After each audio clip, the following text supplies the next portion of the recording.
నమస్తే, I'm Srinivas Gundoju. Professor Jayashankar ఈ పేరు వింటే పొరుగు రాష్ట్రాల ప్రజలకు తెలంగాణ రాష్ట్ర అవతరణ, తెలంగాణ రాష్ట్ర సాధన కనిపిస్తుంది. తెలంగాణ ప్రజలకు దశాబ్దాలుగా తెలంగాణ ప్రజలు చేసిన ఉద్యమాలు, దాని వెనుక ఉన్న ఉద్దేశం, తెలంగాణ రాష్ట్ర అవతరణ గుర్తుకు వస్తుంది.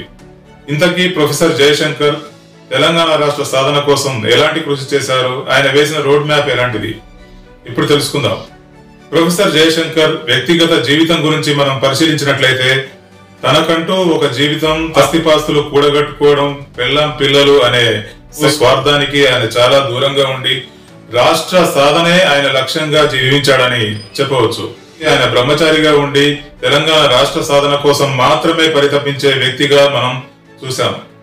ఇక తెలంగాణ రాష్ట్ర సాధన కోసం ప్రొఫెసర్ జయశంకర్ తపన ఏంటి, ఆయన వివరించిన సిద్ధాంతాలు ఏంటి, 1950 నుంచి దశాబ్దాలుగా తెలంగాణ రాష్ట్ర సాధన ఎంతవరకు అవసరం, తెలంగాణ రాష్ట్ర ఏర్పాటుకు చారిత్రక అవసరం ఏంటి అనేది చారిత్రక ఆనవాళ్లతో ప్రొఫెసర్ జయశంకర్ అటు విద్యావంతులను ఇటు రాజకీయ నాయకులకు వివరించుకుంటూ వచ్చారు.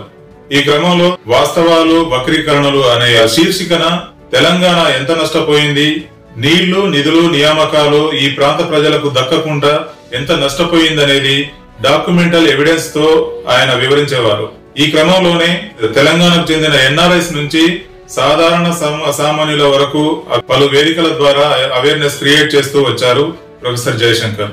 ఇక తెలంగాణ రాష్ట్ర సాధనకు ఉద్యమాలు మాత్రమే సరిపోవు, పొలిటికల్ స్ట్రాటజీ తప్పనిసరి అని ప్రొఫెసర్ జయశంకర్ భావించారు.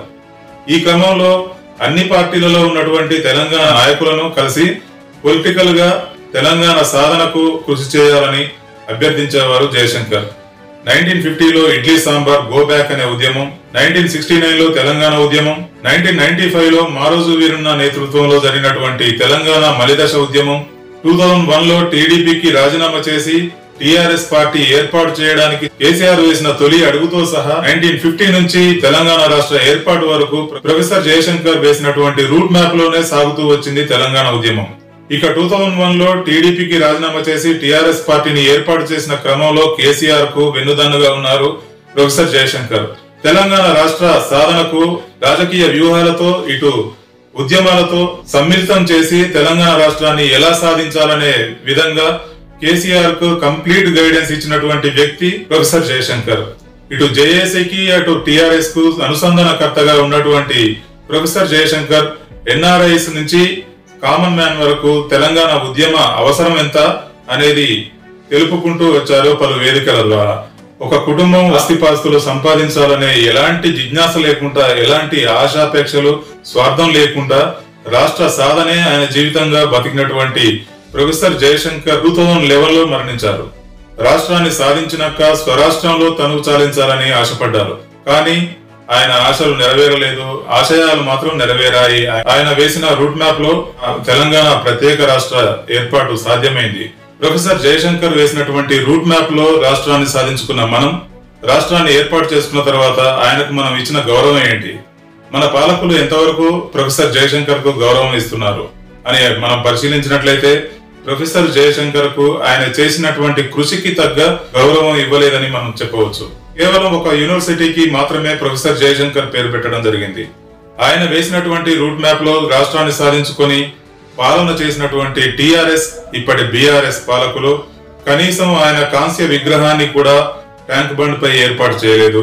అలాగే ఆయన జయంతి, వర్ధంతిలను అధికారికంగా నిర్వహించలేదు గత పాలకులు. తెలంగాణ జాతిపితగా ప్రొఫెసర్ జయశంకర్ ని గౌరవించుకోవాల్సిన అవసరం ఉందని ప్రస్తుత పాలకులైనా గుర్తిస్తారని మనం ఆశిద్దాం.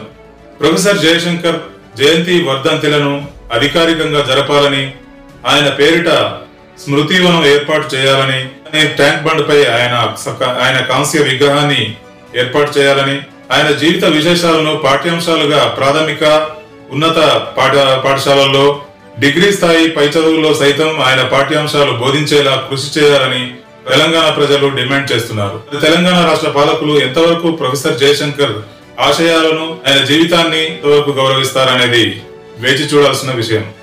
ఇది ఈ రోజు అంశం. మరో అంశంతో మళ్ళీ మీ ముందుకు వస్తాం. Stay tune to nation today. For more updates, please do subscribe Nation Today.